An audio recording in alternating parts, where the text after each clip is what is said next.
Mr. Speaker, I came here to make sure our republic doesn't die by unanimous consent in an empty chamber, and I request a recorded vote. A quorum is present.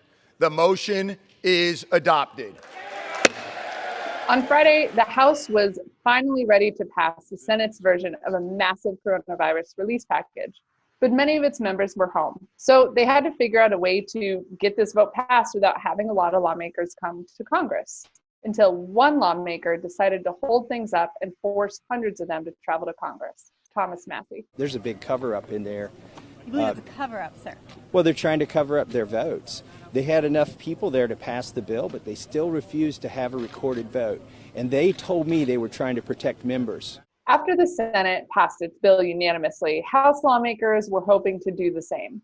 They had sent their lawmakers home a week ago, so they were trying to figure out, how do you vote without bringing everyone back, putting themselves, staffers, and everyone they came into contact with at risk? They had a plan. It was something called a voice vote, where lawmakers would just basically give their consent for the bill to be passed without having to come to Congress to vote.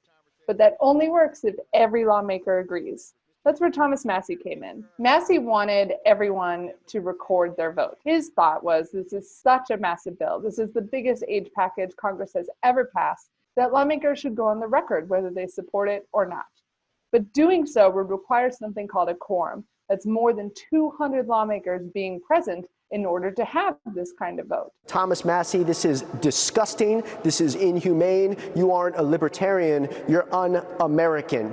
If we push this back 24 hours, there will be blood on Thomas Massie's hands. We're hoping that my colleague, Representative Massie, comes to his senses and does the right thing for the American people here. One grandstander, maybe. You might have one grandstander. Lawmakers on both sides of the aisle were really upset about this for a couple reasons. One, the bill was definitely going to pass. Two, timing is of the essence here. People are losing their jobs. More than 3.3 million Americans filed for unemployment insurance last week, a record in American history.